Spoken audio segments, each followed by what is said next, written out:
ಆಕಾಶವಾಣಿ ಮಂಗಳೂರು ಕಿಸಾನ್ ವಾಣಿ.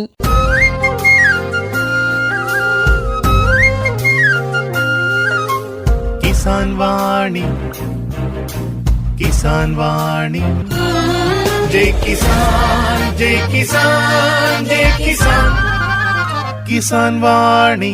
ಈ ಕಾರ್ಯಕ್ರಮದ ಪ್ರಾಯೋಜಕರು ಕೃಷಿ ಹಾಗೂ ರೈತ ಕಲ್ಯಾಣ ಸಚಿವಾಲಯ, ಭಾರತ ಸರ್ಕಾರ.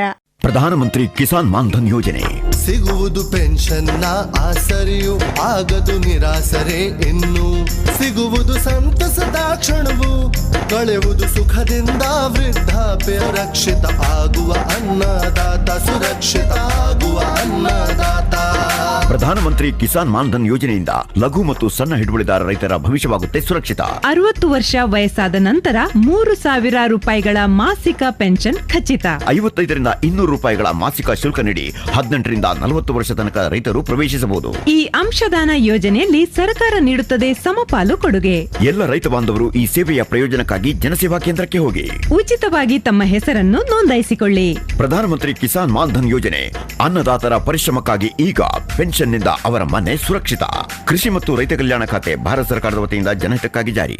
ಪ್ರೀತಿಯ ಕೇಳುಗರೆ, ಇಂದಿನ ಕಿಸಾನ್ ವಾಣಿ ಕಾರ್ಯಕ್ರಮದಲ್ಲಿ ಭತ್ತದ ಕೃಷಿ ಈ ಕುರಿತು ಸುಬ್ರಹ್ಮಣ್ಯ ಭಟ್ ಕಲ್ಕಾರು, ಮಂಜೇಶ್ವರ ಇವರ ಜೊತೆಗೆ ಸಂದರ್ಶನ ಕೇಳುವಿರಿ.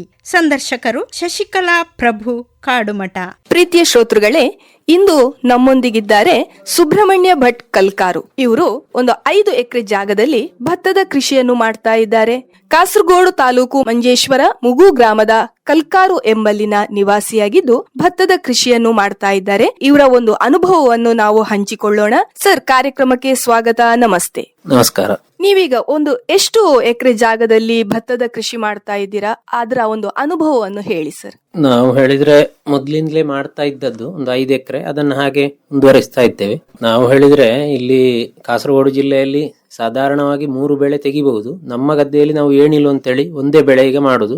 ಬೇರೆ ಕೃಷಿ ಎಲ್ಲ ಇದ್ದ ಕಾರಣ ಅದಕ್ಕೆ ಸಮಯ ಕೊಡ್ಲಿಕ್ಕೆ ಆಗುದಿಲ್ಲ. ಹಾಗಾಗಿ ಒಂದೇ ಬೆಳೆ ಸದ್ಯಕ್ಕೆ ಮಾಡ್ತಾ ಇದ್ದೇವೆ, ಏಣಿಲು ಬೆಳೆ. ಹೇಳಿದ್ರೆ ಮಾನ್ಸೂನ್ ಶುರುವಾಗುವುದಕ್ಕಿಂತ ಮೊದಲೇ ಗದ್ದೆ ಕೆಲಸ ಶುರು ಮಾಡಬೇಕಾಗ್ತದೆ.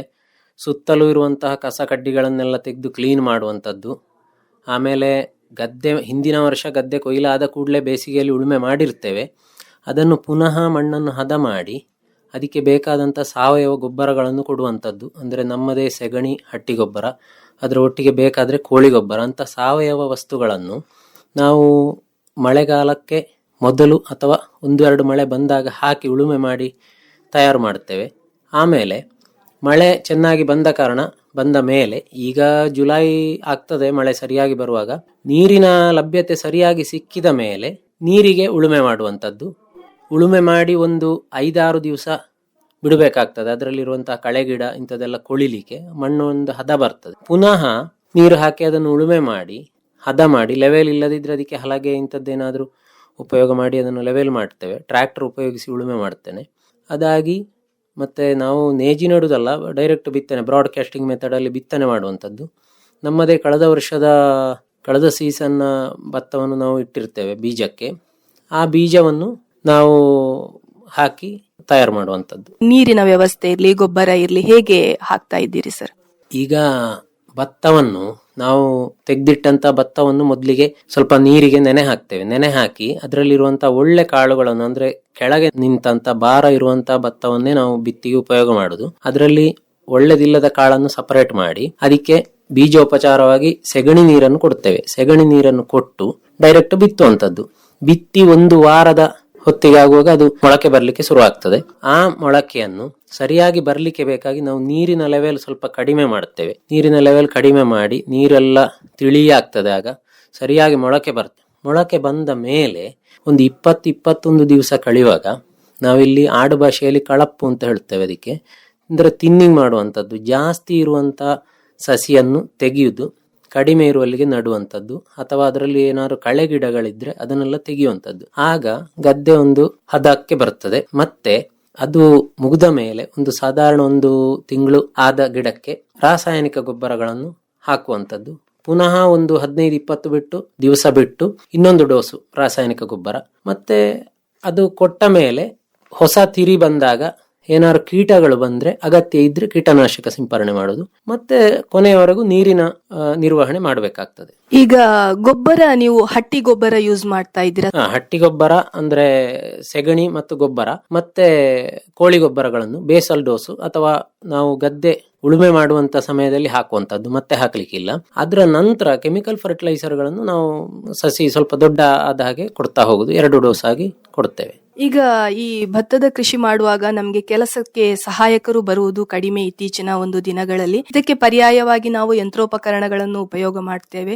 ನೀವು ಯಂತ್ರೋಪಕರಣಗಳನ್ನು ಉಪಯೋಗ ಮಾಡ್ತಾ ಇದ್ದೀರಾ ಸರ್? ಖಂಡಿತವಾಗಲು ಭತ್ತದ ಕೃಷಿ ಈಗ ನಡೀತಾ ಇರುವುದೇ ಯಂತ್ರೋಪಕರಣದಿಂದಾಗಿ. ಮೊದಲೆಲ್ಲ ಜನರ ಅವಲಂಬನೆ ಇದ್ದ ಕಾಲಘಟ್ಟದಲ್ಲಿ ಮಾಡಿದ ಹಾಗೆ ಈಗ ಮಾಡಿದ್ರೆ ಖಂಡಿತವಾಗಿಯೂ ಸಾಧ್ಯವೇ ಇಲ್ಲ. ಹೇಳಿದರೆ ಅಷ್ಟು ಲೇಬರ್ ಕಾಸ್ಟ್ ಅಷ್ಟು ಜಾಸ್ತಿ ಆಗಿದೆ. ಯಂತ್ರಗಳನ್ನು ಮೊದಲಿಗೆ ಯಂತ್ರಗಳು ಹೋಗುವಾಗೆ ನಮ್ಮ ಗದ್ದೆಗಳನ್ನು ನಾವು ಅಂದ್ರೆ ರಸ್ತೆಯ ವ್ಯವಸ್ಥೆ ಅದನ್ನು ಮಾಡಿಕೊಂಡ್ರೆ ಸಣ್ಣ ಪುಟ್ಟ ಗದ್ದೆಗಳಿಗೆ ಕೂಡ ಈಗ ಯಂತ್ರಗಳು ಬರುವಂತ ವ್ಯವಸ್ಥೆ ಇದೆ. ಅಂದ್ರೆ ಒಂದನೇದಾಗಿ ಉಳುಮೆಗೆ ಮೊದಲೆಲ್ಲ ಎತ್ತು ಕೋಣಗಳನ್ನು ಉಪಯೋಗ ಮಾಡ್ತಾ ಇದ್ದದ್ದು, ತಿಂಗಳುಗಟ್ಟಲೆ ಉಳುಮೆ. ಈಗ 1-2 ದಿವಸದಲ್ಲಿ ಟ್ರ್ಯಾಕ್ಟರ್ ಅಲ್ಲಿ ಉಳುಮೆ ಆಗ್ತದೆ. ಆಮೇಲೆ ಸ್ಪ್ರೇ ಮಾಡಲಿಕ್ಕೆ ಸ್ಪ್ರೇಯರ್ಗಳು, ಅದು ತುಂಬಾ ಅನುಕೂಲ ಆಗಿದೆ. ಅದಾದ ನಂತರ ಕೊಯ್ಲಿನ ಸಮಯದಲ್ಲಿ ಈ ಭತ್ತ ಅಂತ ಹೇಳುವಂಥದ್ದೇ ಒಂದು ವಾತಾವರಣದ ಏರುಪೇರಿಂದಾಗಿ ನಮಗೆ ಅದರ ಬೆಳೆ ಎಷ್ಟು ಬರ್ತದೆ ಅನ್ನೋದು ನಮ್ಮ ಕೈ ಹೇಳ್ಬಹುದಷ್ಟೇ. ಹಾಗಾಗುವಾಗ ಕೊಯ್ಲು ಎಲ್ಲ ಈ ಮೆಷಿನ್ ಉಪಯೋಗ ಮಾಡಿದ್ರೆ 1-2 ದಿವಸದಲ್ಲಿ ಮುಗೀತದೆ. ಜನರು ಮಾಡೋದಾದ್ರೆ ತಿಂಗಳುಗಟ್ಟಲೆ ಬೇಕು. ಅಷ್ಟಾಗುವಾಗ ಮಳೆ ಸಿಕ್ಕಿದ್ರೆ ನಮಗೆ ಕೈಗೆ ಸಿಕ್ಕಿದ್ದು ನಮ್ಮ ಭತ್ತ ನಮಗೆ ಉಪಯೋಗಕ್ಕೆ ಆಗುದಿಲ್ಲ, ಆ ರೀತಿ ಆಗ್ತದೆ, ಬಿದ್ದು ಹಾಳಾಗಿ ಹೋಗ್ತದೆ. ಮೆಷಿನು ಈಗ ಕಂಬೈನ್ಡ್ ಹಾರ್ವೆಸ್ಟರ್ಗಳು ಉಂಟು. ಅದು ಗದ್ದೆಗೆ ಇಳಿದ್ರೆ ಬೆಳಗಿಂದ ಸಂಜೆ ಆಗಬೇಕಾದ್ರೆ ಗದ್ದೆ ಕೊಯ್ಲು ಮಾಡಿ ಹುಲ್ಲು ಮತ್ತೆ ಕಾಳನ್ನು ಸಪ್ರೇಟ್, ಭತ್ತವನ್ನು ಸಪ್ರೇಟ್ ಮಾಡಿ ಕೊಡ್ತದೆ. ಮತ್ತೆ ಪುನಃ ಒಂದು 4 ದಿವಸ ಕಳೆದು ಬೈಹುಲ್ಲು ಸರಿಯಾಗಿ ಒಣಗಿದ ಮೇಲೆ ಬೇಲರ್ ಯಂತ್ರದ ಸಹಾಯದಿಂದ ಅದನ್ನು ಬೈಹುಲ್ಲನ್ನು ಸಹ ಕಟ್ಟಿ ಸ್ಟಾಕ್ ಮಾಡಿ ಇಡ್ತೇವೆ ದನಗಳಿಗೆ ಉಪಯೋಗಕ್ಕೆ. ಆಮೇಲೆ ಭತ್ತವನ್ನು ವಾಪಸ್ ಕ್ಲೀನ್ ಮಾಡಲಿಕ್ಕೆ ಮೊದಲು ಗಾಳಿಗೆ ಹಿಡಿಯುವುದು ಅಂತ ಹೇಳಿ ಮ್ಯಾನ್ಯುಯಲ್ ಆಗಿ ಮಾಡ್ತಾ ಇದ್ದದ್ದು. ಈಗ ಅದಕ್ಕೆ ಸಹ ಮೆಷಿನ್ ಉಂಟು. ಆ ಮೆಷಿನಲ್ಲಿ ಹಾಕಿ ಕಸಗಡ್ಡಿಗಳನ್ನು ಬೇರೆ ಮಾಡಿ ಮತ್ತೆ ಮಿಲ್ಲಿಗೆ ತೆಕೊಂಡು ಹೋಗುವಂತದ್ದು. ಈಗ ಈ ಭತ್ತದ ಕೃಷಿಗೆ ಈ ರೋಗ ಬಾಧಕಗಳು ಏನಾದ್ರೂ ಉಂಟಾ ಸರ್? ಉಂಟು. ರೋಗ ಕೀಟ ಅನ್ನೋದು ಎಲ್ಲಾ ಬೆಳೆಗಳಿಗೂ ಇರುವಂತದ್ದೇ. ನಮ್ಮ ಪ್ರದೇಶದ ವಾತಾವರಣ, ಮಣ್ಣು, ನಮ್ಮ ಭೂಪ್ರಕೃತಿಗೆ ಅನುಗುಣವಾಗಿ ಅದು ವ್ಯತ್ಯಾಸ ಆಗ್ತದೆ. ಈಗ ನಮ್ಮ ಗದ್ದೆಯಲ್ಲಿ ನಾನು ಪ್ರಧಾನವಾಗಿ ನೋಡುವಂಥದ್ದು ಏನು ಅಂತ ಹೇಳಿದ್ರೆ ಭತ್ತದ ಒಲಿಗೆ ಬರುವಂತ ಕೀಟಗಳು, ಅಂದ್ರೆ ಅದಕ್ಕೆ ಲೀಫ್ ಮೈನರು, ಆಮೇಲೆ ಲೀಫ್ ರೋಲರು, ಸ್ಟೆಂಬೋರರು, ಇಂಥದ್ದು ಅದು ಬರ್ತದೆ. ಆಮೇಲೆ ಬಗ್ಸ್ ಅಂತ ಹೇಳಿದ್ರೆ ಇಲ್ಲಿ ಆಡು ಭಾಷೆಯಲ್ಲಿ ಬಂಬುಚ್ಚಿ ಅಂತ ಹೇಳ್ತೇವೆ. ಅದು ಲೇಟರ್ ಸ್ಟೇಜ್ ಅಲ್ಲಿ ಕೊಯ್ಲಿನ ಸಮಯದಲ್ಲಿ ಬರುವಂತದ್ದು, ಅದು ಮೇನ್ ಇರುವಂತದ್ದು. ಅದನ್ನು ಸ್ವಲ್ಪ ನಾವು ಕಂಟ್ರೋಲ್ ಮಾಡಿಕೊಂಡ್ರೆ ನಮಗೆ ಸರಿಯಾದ ಬೆಳೆ ಬರ್ತದೆ. ಹಾಗೆ ಇದಕ್ಕೆ ಪ್ರಾಣಿಗಳ ಹಾವಳಿ ಇರ್ತದೆ ಹೆಚ್ಚಾಗಿ ಭತ್ತದ ಕೃಷಿಗೆ. ಇದಕ್ಕೆ ನೀವು ಯಾವ ತರಹ ಒಂದು ಸೇಫ್ಟಿಯನ್ನು ಮಾಡ್ಕೊಂಡಿದ್ದೀರಾ ಸರ್? ಪ್ರಾಣಿಗಳ ಹಾವಳಿ ತುಂಬಾ ಇದೆ. ಕಾಡು ಪ್ರಾಣಿಗಳದ್ದು ಭತ್ತಕ್ಕೆ ಹೇಳಿದ್ರೆ ಡೈರೆಕ್ಟ್ ಆಗಿ ಬರುವಂತದ್ದು ಹಂದಿ, ಹಕ್ಕಿಗಳು, ಆಮೇಲೆ ಮುಳ್ಳು ಹಂದಿ, ಇಂಥದ್ದೆಲ್ಲ ಇದೆ. ಮತ್ತೆ ಇಂಡೈರೆಕ್ಟ್ ಆಗಿ ಎಷ್ಟೋ ಇದೆ. ಅದಕ್ಕೆ ಹಂದಿ ಮೇಜರ್ ನಮಗೆ ಬರುವಂತದ್ದು ಹಂದಿ. ಅದಕ್ಕೆ ಒಂದು ತಿಂಗಳು 1.5 ತಿಂಗಳು ಸಸಿ ಇರುವಾಗಲೇ ಎಲ್ಲಾ ಗದ್ದೆಯ ಸುತ್ತಲೂ ನಾವು ಅಡಿಕೆ ಮರದ ಸಲಿಕೆಯ ಗೂಟಗಳನ್ನು ಹಾಕಿ 2 ಲೈನ್ ಸರಿಗೆ ಕಟ್ತೇವೆ. ಸರಿಗೆ ಕಟ್ಟಿದ್ರೆ ಹಂದಿ ಬರುವುದು ಕಡಿಮೆ ಆಗ್ತದೆ. ಆಮೇಲೆ ಈ ಹಕ್ಕಿಗಳ ಉಪದ್ರವವನ್ನು ತಡೆಗಟ್ಟಲಿಕ್ಕೆ ಆದಷ್ಟು ಊರಿನಲ್ಲಿ ಬಾಕಿ ಇರುವವರು ಎಲ್ಲರೂ ಬೇಸಾಯ ಮಾಡುವ ಅದೇ ಟೈಮಲ್ಲಿ ನಾವು ಸಹ ಮಾಡಿದ್ರೆ ಸ್ವಲ್ಪ ಬಾಧೆ ಕಡಿಮೆ ಆಗ್ತದೆ. ಮತ್ತೆ 5-10% ವೇಸ್ಟೇಜ್ ಆಗ್ತದೆ. ಅದು ಎಲ್ಲ ಕೃಷಿಯಲ್ಲಿ ಇರುವಂತದ್ದೇ, ಎಂತ ಮಾಡ್ಲಿಕ್ಕೆ ಆಗುದಿಲ್ಲ ಅದನ್ನು. ಈಗ ಈ ಭತ್ತದ ಕೃಷಿ ಮಾಡ್ಲಿಕ್ಕೆ ಅದರ ಇಂಟ್ರೆಸ್ಟ್ ಹೇಗೆ ಬಂತು ಸರ್? ನೀವು ಮೊದಲು ಏನ್ ಮಾಡ್ತಾ ಇದ್ರಿ? ನಾನು ಹೇಳಿದ್ರೆ ಇದು ನಮ್ಮ ಮನೆಯಲ್ಲಿ ಇದು ಅಪ್ಪ ಅಜ್ಜ ಎಲ್ಲ ಮೊದಲೇ ಬೇಸಾಯ ಮಾಡ್ತಾ ಇದ್ದದ್ದು. ಸಣ್ಣಾಗಿರುವಾಗ ಎತ್ತು ಕೋಣಗಳಲ್ಲಿ ಉಳುಮೆ ಮಾಡ್ತಾ ಇದ್ರು. ಆ ಟೈಮಲ್ಲಿ ನಾವು ಸಹ ಹೋಗಿ ಉಳುಮೆ ಮಾಡೋದನ್ನು ನೋಡ್ತಾ ಇದ್ದೆವು. ಇವರು ಕೈಯಲ್ಲಿ ಪದ್ಯ ಹೇಳಿಕೊಂಡು ಅದನ್ನು ಕೊಯ್ಯುವಾಗ ಈ ಟೈಮಲ್ಲೆಲ್ಲ ಹೋಗ್ತಾ ಇದ್ದವರು. ಹಾಗೆ ನೋಡ್ತಾ ಇಂಟ್ರೆಸ್ಟ್ ಬಂತು. ಮತ್ತೆ ನಾನು ಕಲಿವಿಕೆ ಮಾಡಿದ್ದು ಹಾರ್ಟಿಕಲ್ಚರ್ BSc ತೋಟಗಾರಿಕೆಯಲ್ಲಿ. ಹಾಗೆ ಮತ್ತೆ ಊಟ ಮಾಡಲಿಕ್ಕೆ ನಮಗೆ ಭತ್ತ ಅಕ್ಕಿ ಇಲ್ಲದೆ ಆಗುದಿಲ್ಲ ಅಲ್ಲ. ಈಗ ಬೇರೆ ಯಾವುದೇ ವ್ಯಾವಹಾರಿಕವಾಗಿ ಬೆಳೆ ಬೆಳೆದ್ರು ನಮ್ಮ ಅನ್ನ ನಾವು ನಮ್ಮ ಗದ್ದೆಯಲ್ಲಿ ಬೆಳೆದು ಊಟ ಮಾಡುದು ಅಂತ ಹೇಳಿದ್ರೆ ಅದರ ಖುಷಿ ಒಂದು ಬೇರೆ. ಮತ್ತೆ ಸ್ವಲ್ಪ ಜಾನುವಾರು ಸಾಕ್ತೇನೆ ನಾನು, ಅದಕ್ಕೆ ಮೇವಿಗೋಸ್ಕರ ಈ ಭತ್ತದ ಕೃಷಿ ಪೂರಕ ಆಗ್ತದೆ. ಮತ್ತೆ ಇನ್ನೊಂದೆಂತ ಹೇಳಿದ್ರೆ ಈ ಭತ್ತದ ಗದ್ದೆಯಲ್ಲಿ ನಾವು 4 ತಿಂಗಳು 3.5 ತಿಂಗಳು ನೀರು ನಿಲ್ಲಿಸ್ತೇವೆ. ಈ ನಿಂತ ನೀರು ಇಂಗುತ್ತದೆ. ಇದು ಕೋಟಿಗಟ್ಟಲೆ ಲೀಟರ್ ನೀರು ನಮಗೆ ಮಳೆ ನೀರು ಕೊಯ್ಲು ಮಾಡಿ ನಮಗೆ ನಮ್ಮ ತೋಟಕ್ಕೆ ಬಾಕಿ ನೀರಿನ ಸೋರ್ಸಿಗೆ ಇದು ತುಂಬಾ ಉಪಕಾರ ಆಗ್ತದೆ. ಜಾಗವನ್ನು ಹಡಿಲು ಬಿಡುವುದಕ್ಕೂ ಹಾಗೆ ಒಂದು ಉಪಯೋಗ ಆದ ಹಾಗೆ ಆಗ್ತದೆ. ಖಂಡಿತ ಸರ್. ಒಂದು ರೀತಿಯಲ್ಲಿ ಪ್ರಕೃತಿಯಿಂದ ಬಂದಂತಹ ನೀರು ಸಹ ಹಾಗೆ ಈ ಗದ್ದೆಗಳಲ್ಲಿ ನಿಂತು ಅದು ಸಹ ಒಂದು ಭೂಮಿಗೆ ಎಳೆದುಕೊಂಡು ಮುಂದಿನ ಒಂದು ತೋಟಕ್ಕೆ ಸಹ ಅದು ಒಳ್ಳೆಯ ನೀರಿನ ಅಂಶವನ್ನು ಕೊಡ್ತಾ ಇರ್ತದೆ.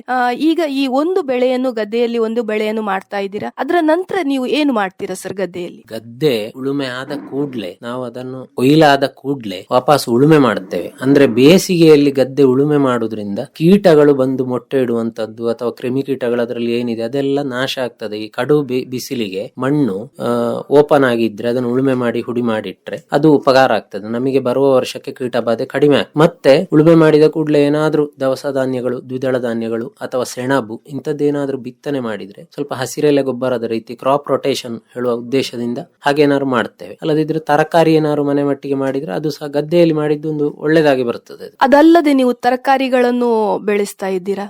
ತರಕಾರಿ ಮನೆಯ ಖರ್ಚಿಗೆ ಮಾತ್ರ, ದೊಡ್ಡ ಮಟ್ಟಿಗೆ ಇಲ್ಲ. ಈಗ ಜಾನುವಾರು ಸಾಕಾಣಿಕೆ ಅಂತ ಹೇಳಿದ್ರಿ, ಯಾವುದೆಲ್ಲ ತಳಿಗಳು ಉಂಟು ಸರ್ ನಿಮ್ಮಲ್ಲಿ? ನಮ್ಮಲ್ಲಿ ದೇಶಿ ತಳಿ ಅಂತ ಹೇಳಿದ್ರೆ ಗಿರ್ರು ಉಂಟು, ಆಮೇಲೆ ಮಿಶ್ರ ತಳಿಗಳು ಜರ್ಸಿ, HF, ಗಿರ್ರು ಇಂಥವೆಲ್ಲ ಮಿಶ್ರ ತಳಿಗಳು ಉಂಟು. ಈಗ ಹಾಲನ್ನು ಹೊರಗಡೆ ಕೊಡ್ತಾ ಇದ್ದೀರಾ ಸರ್?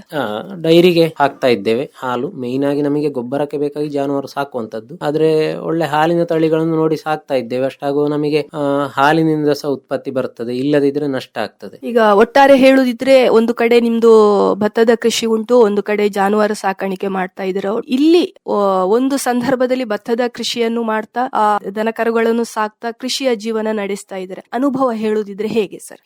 ಕೃಷಿಯ ಅನುಭವ ಒಳ್ಳೇದುಂಟು. ಕೃಷಿ ಹೇಳಿದ್ರೆ ಅದು ಚಾಲೆಂಜ್. ಅದು ಇವತ್ತಿದ್ದ ಹಾಗೆ ನಾಳೆ ಅಲ್ಲ, ವ್ಯತ್ಯಾಸ ಆಗ್ತದೆ. ಮತ್ತೆ ಅದರಲ್ಲಿ ಕಲ್ತು ಮುಗಿಲಿಕ್ಕೆ ಅಥವಾ ಕೆಲಸ ಮಾಡಿ ಮುಗಿಲಿಕ್ಕೆ ಅಂತ ಹೇಳಿಲ್ಲ, ಅದು ಸಮುದ್ರದ ತೆರೆ ಬಂದ ಹಾಗೆ ಬರ್ತಾ ಇರ್ತದೆ. ಹಾಗೆ ನಮಗೊಂದು ಹೊಸ ಹೊಸ ಅನುಭವ ಆಗ್ತದೆ. ಆಮೇಲೆ ನಮ್ಮ ಆರೋಗ್ಯದ ದೃಷ್ಟಿಯಿಂದಲೂ ನಾವೇ ಸಾಧ್ಯ ಇದ್ದಷ್ಟು ನಮಗೆ ಬೇಕಾದ ವಸ್ತುಗಳನ್ನು ಬೆಳೆದು ಉಪಯೋಗ ಮಾಡೋದು ಒಳ್ಳೇದು. ಮತ್ತೆ ಶುದ್ಧವಾದ ಗಾಳಿ, ನೀರು ಸಿಗ್ತದೆ. ಈಗ ಸರ್, ನೀವು ಜೂನ್ ನಲ್ಲಿ ಈಗ ಭತ್ತವನ್ನು ಬಿತ್ತನೆ ಮಾಡಿದ್ರೆ ನಿಮ್ಗೆ ಯಾವ ಸಂದರ್ಭದಲ್ಲಿ ಕಟಾವು ಮಾಡ್ಲಿಕ್ಕೆ ಬರ್ತದೆ ಸರ್? ಸಾಧಾರಣವಾಗಿ ಭತ್ತದ ವೆರೈಟಿಗಳಲ್ಲಿ ಸುಮಾರು ವೆರೈಟಿಗಳು ಉಂಟು. 90 ದಿವಸದಿಂದ 120 ದಿವಸ, 120 ದಿವಸದಿಂದ ಮೇಲೆ 5-5.5 ತಿಂಗಳಿನ ವೆರೈಟಿಗಳು ಉಂಟು. ಹೆಚ್ಚಾಗಿ ಎಲ್ಲರೂ ಮಾಡುವಂತದ್ದು 4 ತಿಂಗಳಿನ ಬೆಳೆ, ಅದು ಒಳ್ಳೆ ಫಸಲು ಬರುವಂತದ್ದು. ನಾವೀಗ MO4 ಅಂತ ಹೇಳುವ ವೆರೈಟಿಯನ್ನು ಈಗ ಮಾಡ್ತಾ ಇದ್ದೇವೆ. ಅದು 120 ದಿವಸ ಬೇಕಾಗ್ತದೆ. ಈಗ ಈ ಭತ್ತವನ್ನು ನೀವು ಮಿಲ್ಲಿಗೆ ಕೊಡ್ತೀರಾ ಅಕ್ಕಿ ಮಾಡ್ಲಿಕ್ಕೆ? ನಿಮ್ಗೆ ಬೇಕಾದಷ್ಟು ಉಳಿಸಿ ಮತ್ತೆ ನೀವು ಅದನ್ನು ಕೊಡ್ತಾ ಇದ್ದೀರಾ ಸರ್ ಹೊರಗಡೆ? ಭತ್ತವನ್ನು ಭತ್ತ ಆಗಿಯೇ ಮಾರಾಟ ಮಾಡಿದರೆ ನಮಗೆ ಪ್ರಯೋಜನ ಇಲ್ಲ, ಭತ್ತಕ್ಕೆ ರೇಟ್ ಕಡಿಮೆ. ನಾವು ಎಲ್ಲ ಭತ್ತವನ್ನು ಮಿಲ್ಲಿಗೆ ಕಳಿಸಿ ಆದಷ್ಟು ಅದನ್ನು ಕಜೆ ಅಂತ ಹೇಳಿ, ಅಂದರೆ ಪಾಲಿಶ್ ಕಮ್ಮಿ ಮಾಡಿ ಪಾಲಿಶ್ ರಹಿತವಾಗಿ ಕುಚ್ಚಿಲಕ್ಕಿ ಮಾಡುತ್ತೇವೆ. ಅದರಲ್ಲಿ ನಮಗೆ ಬೇಕಾದಷ್ಟನ್ನು ಇಟ್ಟುಕೊಂಡು ಉಳಿದದ್ದನ್ನು ಅದಕ್ಕೆ ಒಳ್ಳೆ ರೇಟ್ ಸಿಗ್ತದೆ. ಈಗ 60 ರೂಪಾಯಿಗೆ ನಾವು ಮಾರಾಟ ಮಾಡ್ತಾ ಇದ್ದೇವೆ. ನಮ್ಮ ಪೈಕಿಯವರು ಅಥವಾ ನೆರೆಹೊರೆಯವರು ಸಾಧಾರಣ ಸ್ವಲ್ಪ ದೂರಕ್ಕೂ ತೆಕ್ಕೊಂಡು ಹೋಗುವವರಿದ್ದಾರೆ. ಹಾಗಾಗಿ ಹಳೆ ಅಕ್ಕಿಯನ್ನು ನಾವು ಮಾರಾಟ ಮಾಡೋದು, ಕಳೆದ ವರ್ಷದನ್ನು ಈ ವರ್ಷ ಮಾರಾಟ ಮಾಡೋದು, ಅದು ಒದಗು ಜಾಸ್ತಿ ಒಳ್ಳೆಯದು ಅಂತೇಳಿ. ಹಾಗೆ ಮಾಡಿದರೆ ನಮಗೆ ಪ್ರಯೋಜನ. ಭತ್ತವನ್ನು ಕೊಟ್ಟರೆ ನಷ್ಟ ಬರ್ತದೆ. ಅದೀಗ ನೀವು ಅಕ್ಕಿಯನ್ನು ಶೇಖರಣೆ ಮಾಡಬೇಕು ಅಂತಾದ್ರೆ ಹೇಗೆ ದಾಸ್ತಾನು ಅದನ್ನು ಮಾಡ್ತಾ ಇದ್ದೀರಾ ಸರ್? ಅಕ್ಕಿಯನ್ನು ಅದರಲ್ಲಿ ಮಾಯಿಶ್ಚರ್ ಎಲ್ಲ ಇಲ್ಲದ ಹಾಗೆ ಮಿಲ್ಲಿಂದ ಬಂದ ಕೂಡಲೇ ಮಾಯಿಶ್ಚರ್ ಉಂಟಲ್ಲ ನೋಡಿ ಒಳ್ಳೆ ಬಂದ್ ರೂಮಿನಲ್ಲಿ ಒಂದ ಬ್ಯಾರಲ್ಗಳಲ್ಲಿ ಅಥವಾ ಸರಿಯಾದ ಗೋಣಿ ಚೀಲಗಳಲ್ಲಿ ಹಾಕಿ ಇಡುವಂಥದ್ದು. ನಾವು ಯಾವುದೇ ಪ್ರಿಸರ್ವೇಟಿವ್ ಹಾಕುವುದಿಲ್ಲ. ಪ್ರಿಸರ್ವೇಟಿವ್ ಹಾಕಿದರೆ ಅದು ಆರೋಗ್ಯಕ್ಕೆ ಹಾಳಾದ ಕಾರಣ ಹಾಕುದಿಲ್ಲ. ಏನು ಆಗ್ತದೆ ಆಗುದಿಲ್ಲ. ಸಾಧಾರಣ 1 ವರ್ಷ 1.5 ವರ್ಷ ಎಲ್ಲ ಇಡ್ಲಿಕ್ಕೆ ಆಗ್ತದೆ, ಏನು ತೊಂದರೆ ಆಗುದಿಲ್ಲ. ಭತ್ತದ ಕೃಷಿಗೆ ನೀರಿನ ಮೂಲ ಹೇಗೆ ಸರ್ ನಿಮಗೆ? ನಮಗೆ ಮುಖ್ಯವಾಗಿ ಮಳೆ ನೀರನ್ನು ಆಶ್ರಯಿಸಿ ಮಾಡುವಂಥದ್ದು. ಆದರೆ ಈಗಿನ ಬದಲಾದ ಕಾಲಘಟ್ಟದಲ್ಲಿ ನೀರಿನ ಉದ್ದೇಶಕ್ಕಾಗಿ ನಾವು ಪೈಪ್ಲೈನ್ಗಳನ್ನು ಮಾಡಿ ಮೋಟಾರ್ ಉಪಯೋಗ ಮಾಡಿ ಕೂಡ ಹಾಕಬೇಕಾಗ್ತದೆ. ಭತ್ತ ಒಂದು ತುಂಬ ನೀರು ಕೇಳುವಂಥ ಕ್ರಾಪ್. ಬಾಕಿ ಗಿಡದ ಹಾಗೆ ಯಾವಾಗಾದ್ರೂ ಒಮ್ಮೆ ಹಾಕಿ ಹಾಗೆ ಅಲ್ಲ, ಭತ್ತಕ್ಕೆ ನೀರು ನಿಲ್ಲಿಸಬೇಕಾಗ್ತದೆ. ಸಾಧಾರಣ ಒಂದು 3-3.5 ತಿಂಗಳಿನವರೆಗೆ ಭತ್ತಕ್ಕೆ ತುಂಬ ನೀರು ಬೇಕಾಗ್ತದೆ, ನೀರು ನಿಲ್ಲಿಸಬೇಕಾಗ್ತದೆ. ನೀರು ಎಡೆಯಲ್ಲಿ ಫುಲ್ಲು ಅದರಿಂದ ಆರಿ ಹೋಯ್ತು ಅಂತಾದರೆ ಗದ್ದೆ ಒಡೀತದೆ, ಮತ್ತೆ ಪುನಃ ನೀರು ನಿಲ್ಲಿಸಲಿಕ್ಕೆ ಆಗೋದಿಲ್ಲ. ಭತ್ತದ ವಿಶೇಷತೆ ಏನು ಅಂತ ಹೇಳಿದರೆ ಅದು ನೀರಿನಲ್ಲಿ ಮುಳುಗಿಕೊಂಡಿರುವಂಥ ಬೆಳೆ. ಬಾಕಿ ಈಗ ತೋಟಗಾರಿಕಾ ಬೆಳೆಗಳೆಲ್ಲಾದರೆ ಯಾವತ್ತಾದರೂ ಒಮ್ಮೆ, ವಾರಕ್ಕೊಮ್ಮೆ, 10 ದಿವಸಕ್ಕೊಮ್ಮೆ ಹಾಗೆ ನೀರು ಕೊಟ್ಟರೆ ಆಗ್ತದೆ. ನೀರಿನ ಪಸೆ ಬೇಕಾದ್ದು. ಇದಕ್ಕೆ ಹಾಗಲ್ಲ, ನೀರಿನಲ್ಲೇ ಇರಬೇಕಾಗ್ತದೆ. ನೀರು ಹೆಚ್ಚು ಆಗಬಾರ್ದು. ಈಗ ಉದಾಹರಣೆಗೆ ಮೊಳಕೆ ಬರುವಂಥ ಟೈಮಲ್ಲಿ ಅಥವಾ ಗಿಡ ಸಣ್ಣ ಇರುವಾಗ ಆ ಗಿಡದಿಂದಲೂ ಮೇಲೆ ನೀರೆಲ್ಲ ಇದ್ದರೆ ಕೊಳ್ತು ಹೋಗ್ತದೆ. ಮಳೆ ವಿಪರೀತ ಇದ್ದರೆ ಆಗ ನೀರನ್ನು ಹೊರಗೆ ಬಿಡಬೇಕಾಗ್ತದೆ. ನೀರು ಕಡಿಮೆ ಇದ್ದಾಗ ನೀರನ್ನು ಮಳೆ ನೀರನ್ನು ಸ್ಟೋರ್ ಮಾಡುವಂಥದ್ದು, ಅಲ್ಲ ಮೋಟ್ರಿನ ಮುಖಾಂತರ ನೀರು ಹೊರಗಿನಿಂದ ಕೊಡುವಂಥದ್ದು. ಮತ್ತು ಸ್ಪ್ರೇ ಮಾಡಬೇಕಾದ ಟೈಮಲ್ಲಿ ಅಥವಾ ಫರ್ಟಿಲೈಸರ್ ಅಪ್ಲಿಕೇಶನ್ ಮಾಡುವಂಥ ಟೈಮಲ್ಲಿ ಅದರಿಂದ ಮುಂಚಿತವಾಗಿ ನೀರಿನ ಪ್ರಮಾಣವನ್ನು ಕಡಿಮೆ ಮಾಡಿಕೊಳ್ತೇವೆ. ಯಾಕೆಂತ ಹೇಳಿದರೆ ಎಡೆಯಲ್ಲಿ ಸಡನ್ ಮಳೆ ಬಂದರೆ ಆ ಹಾಕಿದಂಥ ಗೊಬ್ಬರ ಅಥವಾ ಕೀಟನಾಶಕದ ಉಪಯೋಗ ಆಗುವುದಿಲ್ಲ. ಅದಕ್ಕೋಸ್ಕರ ನಾವು ನೀರಿನ ನಿರ್ವಹಣೆ ಇದರಲ್ಲಿ ಭಾರಿ ಮುಖ್ಯ. ಭತ್ತದ ಗದ್ದೆಗೆ ನಾವು ಸಾಧಾರಣ ದಿವಸಲು ಹೇಳುವಾಗ ಅಥವಾ 2-3 ದಿವಸಕ್ಕೊಮ್ಮೆ ಆದರೂ ಸುತ್ತು ಬರ್ತಾ ಇರಬೇಕಾಗ್ತದೆ. ನೀರಿನ ಲೆವೆಲ್ ಯಾವ ರೀತಿ ಉಂಟು, ಹೆಚ್ಚೋ ಕಡಿಮೆಯೋ ಅದನ್ನು ನೋಡಿಕೊಂಡು ನಾವು ವ್ಯತ್ಯಾಸ ಮಾಡಬೇಕಾಗ್ತದೆ. ಕೆಲವು ವಿಧದಿಂದ ಬೋರ್ವೆಲ್ ತೆಗೆಯುವುದಿಲ್ಲ ಹೇಳಿದರೆ ಮಳೆಗಾಲದಲ್ಲಿ ಬೋರ್ವೆಲ್ನ ನೀರು ಉಪಯೋಗ ಮಾಡುವುದು ಬೇಡ ಅಂತ ಹೇಳುವ ಉದ್ದೇಶದಿಂದ ಕೆರೆಗಳಲ್ಲಿ ನೀರು ಉಂಟು. ಆಮೇಲೆ ಮಳೆ ನೀರನ್ನು ದೊಡ್ಡ ಹೊಂಡಗಳಲ್ಲಿ ಸ್ಟೋರೇಜ್ ಮಾಡಿ ಇಟ್ಟುಕೊಂಡು ಅದನ್ನು ಕೂಡ ಆ ಮಳೆ ನೀರನ್ನೇ ನಾವು ಇದಕ್ಕೆ ಉಪಯೋಗ ಮಾಡುತ್ತೇವೆ ಭತ್ತದ ಗದ್ದೆಗೆ. ಮತ್ತು ಮಳೆ ಬಂದಾಗ ಗುಡ್ಡದಿಂದ ಹರಿದು ಬರುವಂಥ ನೀರುಗಳೆಲ್ಲ ನೀರಿನ ಕಣಿಗಳ ಮುಖಾಂತರ ಗದ್ದೆಗೆ ಬರ್ತದೆ, ಅದನ್ನು ಕೂಡ ಉಪಯೋಗ ಮಾಡ್ತೇವೆ. ಈ ಭತ್ತದ ಕೃಷಿಗೆ ನಾವು ದಿನ ಭೇಟಿ ಕೊಡ್ತಾ ಇರ್ಬೇಕಾಗ್ತದ ಸರ್?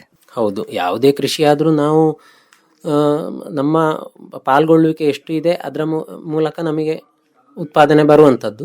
ಆದರೆ ಭತ್ತದಲ್ಲಿ ಹೇಗೆ ಅಂತ ಹೇಳಿದರೆ ಅದು 4 ತಿಂಗಳಿನ ಬೆಳೆ ಆದರೂ ಅದಕ್ಕೆ ನಾವು ಅಷ್ಟು ದಿನ ನೋಡಬೇಕಾಗ್ತದೆ. ಈಗ ಉದಾಹರಣೆಗೆ ಭತ್ತಕ್ಕೆ ಈಗ ಮೇಯ್ನ್ ಬರುವಂಥ ಕೀಟ ಯಾವುದು ಅಂತ ಹೇಳಿದರೆ ಈ ಎಲೆ ಮಡಚುವಂಥದ್ದು ಅಥವಾ ಲೀಫ್ ರೋಲರು, ಲೀಫ್ ಮೈನರು ಅಂತ ಹೇಳ್ತೇವೆ. ಇಂಥದ್ದೆಲ್ಲ ಇವತ್ತಿಂದ ನಾಳೆಗೆ ಅದು ಕಾಡ್ಗಿಚ್ಚು ಸ್ಪ್ರೆಡ್ ಆದ ರೀತಿಯಲ್ಲಿ ಸ್ಪ್ರೆಡ್ ಆಗ್ತದೆ. ನಾವೀಗ ಇವತ್ತು ಸ್ಪ್ರೇ ಮಾಡುವ ಬದಲು 2 ದಿನ 4 ದಿನ ನಾವು ಬಿಟ್ಟು ಮಾಡಿದರೆ ಸುಮಾರು ಮೀಟರ್ ಗಟ್ಟಲೆ ಅಗಲಕ್ಕೆ ಅದು ಸ್ಪ್ರೆಡ್ ಆಗಿ ಗಿಡವೇ ನಾಶ ಆಗಿ ಹೋಗ್ತದೆ. ಮತ್ತೆ ನಮಗೆ ಅಷ್ಟು ಜಾಗ ಖಾಲಿಯಾಗಿ ಬಿಡ್ತದೆ. ಅದಕ್ಕೋಸ್ಕರ ಆಯಾಯ ದಿನವೇ ಅದಕ್ಕೆ ಬೇಕಾದಂತಹ ವ್ಯವಸ್ಥೆಗಳನ್ನು ಮಾಡಿಕೊಳ್ಬೇಕಾಗ್ತದೆ. ಮತ್ತೊಂದು ಏನು ಅಂತ ಹೇಳಿದರೆ ನಾವು ದಿನಾಲು ಹೋಗಲಿಕ್ಕೆ ಬೇಕಾಗಿ ಗದ್ದೆಯ ಹುಣಿ ಅಥವಾ ಬದುಗಳನ್ನು ಕೂಡ ಕ್ಲೀನ್ ಇಟ್ಟುಕೊಳ್ತೇವೆ. ಅಷ್ಟಾಗುವಾಗ ಅದರಿಂದ ಕೀಟಗಳು ಆಚೆ ಈಚೆ ಸ್ಪ್ರೆಡ್ ಆಗುವಂಥದ್ದು ಕಡಿಮೆ ಆಗ್ತದೆ, ಕೀಟ ಬಾಧೆ ಕಡಿಮೆ ಆಗ್ತದೆ. ಮತ್ತು ಹಂದಿಗಳೋ ಬೇರೆ ನವಿಲೋ ಹಕ್ಕಿಗಳೋ ಎಲ್ಲ ಬಂದರೂ ಕೂಡ ನಮಗೆ ಗೊತ್ತಾಗ್ತದೆ. ಇಲ್ಲದಿದ್ದರೆ ಈಗ ನಾವು ಹಾಕಿದ ಸರಿಗೆಗಳನ್ನು ಅವುಗಳು ನಾಶ ಮಾಡಿ ಒಳಗೆ ಬರುವಂಥದ್ದು, ಮತ್ತು ಕೆಲವು ಸಲ ನೀರು ಜಾಸ್ತಿ ಆಗುವಂಥದ್ದು ಕಡಿಮೆ ಆಗುವಂಥದ್ದು ಇದೆಲ್ಲ ಇರ್ತದೆ. ಅಥವಾ ಏನಾದ್ರು ಈಗ ಪೊಟ್ಯಾಷ್ ಡೆಫಿಷಿಯನ್ಸಿ ಆಗ್ತದೆ, ನೈಟ್ರೋಜನ್ ಜಾಸ್ತಿ ಆಗ್ತದೆ.